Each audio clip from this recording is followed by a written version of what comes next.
Ошы күндерді республикабызда қош кейдеуі таралуы турағанда хойсықты. Әлі қалдар несек борсылырға орын бар ма, yok mu екенлігі насықларға исәп, студиябыз қонағы Башқұртстандың ветеринария қызметі бөлек мүдірі Ленар Иханшын менен ошы қақдат оларақ ойлашабыз. Хайырлы ирті. Хайырлы ирті.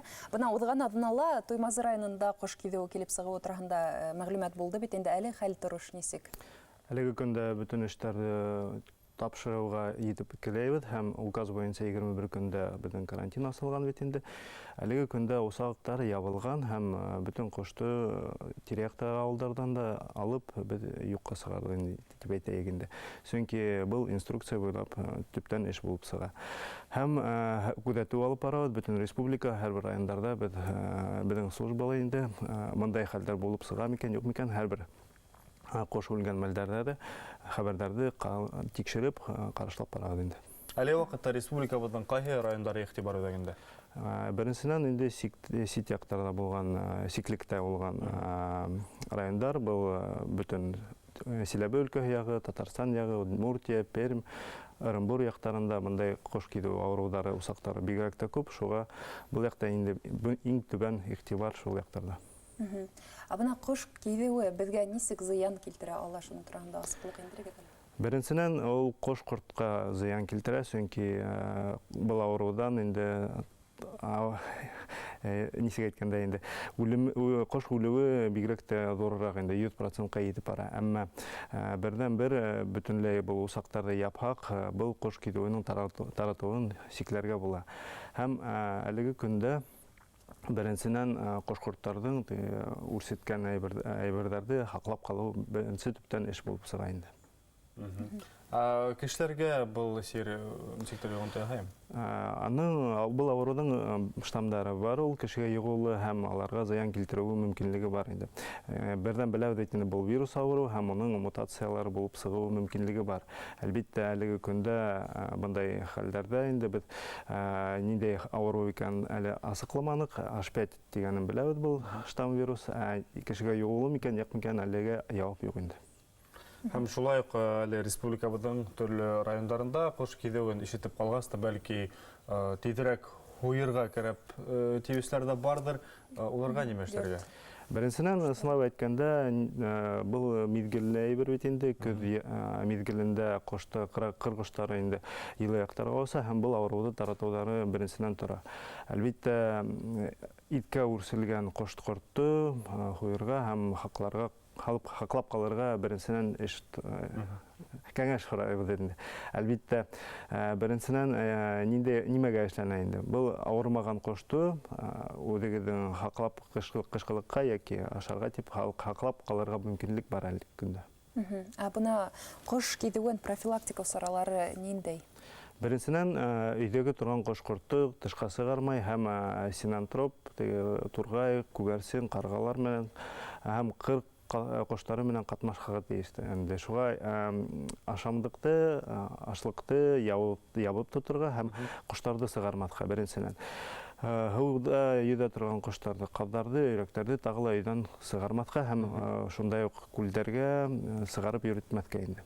Һәм икенсінен қош құрт тұтқан ерді өдегіден кеймегді алыштырып, кіріп үйірге. Бұны һәм бигрәкті дезинфекция қараударыла асықланып тұра, сөнке аяқ кеймен, үст кеймен анда қалдырып, шул қош құрттарды ашыл адымлық беріп, алардың арттарынан ештіріп, сығып, тада кейменен сығыр керек. Сөнке біріншінен өдігідің кейменен анда ауыру кіртуі мүмкінлік бар, һәм аяқ кеймінде, екіншінен енді шул адықты бешіріп ашаттырға керек.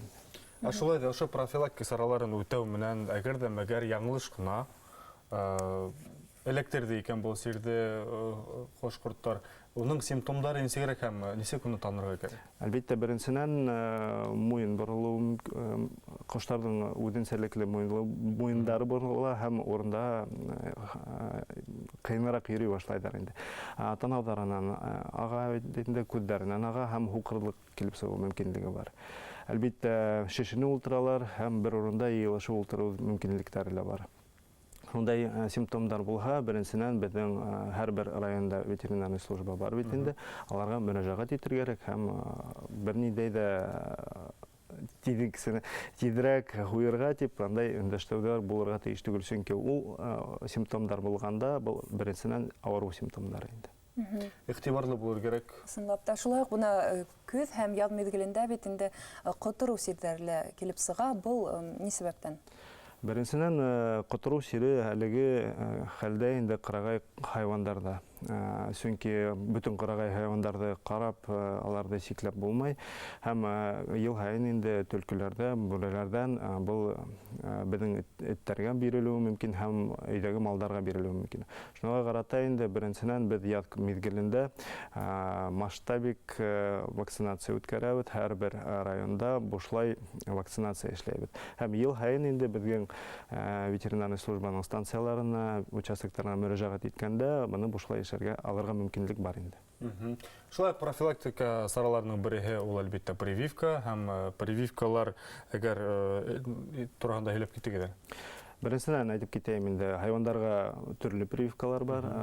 Котыру сиренә каршы беренчедән безнең бушлай вакцина государство бюджетыннан бирелгән, әмма ул бирелә исәпләнгән хайвандарга, чөнки без аны һанлап бирәбез инде. Һәм аксага түләүле вакциналар да бар. Бул Уртасы хакы күп. Уртасы хакы 300-400 сум тирәһе бар инде. Күп түгел. Һәм был прививка хайвандар өчен генәме әллә кешеләр дә эшләтә аламы? Бит кешеләргә эшләйме? Ысынлап та мондай авыру килеп сыкка, беренчедән инде кешегә вакцинация эшләйдәр.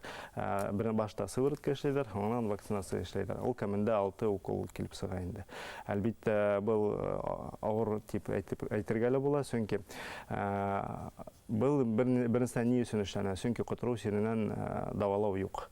Был үлемле авыру һәм беренчедән инде шул кырагай эттәр менән, кырагай хайвандар менән контактта булһагыз, ул тешләһә, һәләгәһе һезнең тәнгә эләкһә, бу вакцинацияны үтәргә кирәк инде. Абына ысынлап та нимә эшләргә һуң әгәр тешләһә? Кемгә мөрәҗәгать итәргә? Беренчедән инде мөрәҗәгать итәгез, яраны юыр кирәк, һавын менән түгел, булай гына һау менән юагыз да, малле менән каплап, беренчедән травмпунктка мөрәҗәгать итәргә кирәк. Һезгә анда йомыш хайдар һәм йомыш һезгә вакцинация хайдар һәм беренчедән ул столбняк авыруыннан һәм котыру сиренә каршы вакцина эшләйдәр. Һәм һезне күзәтүгә калалар инде.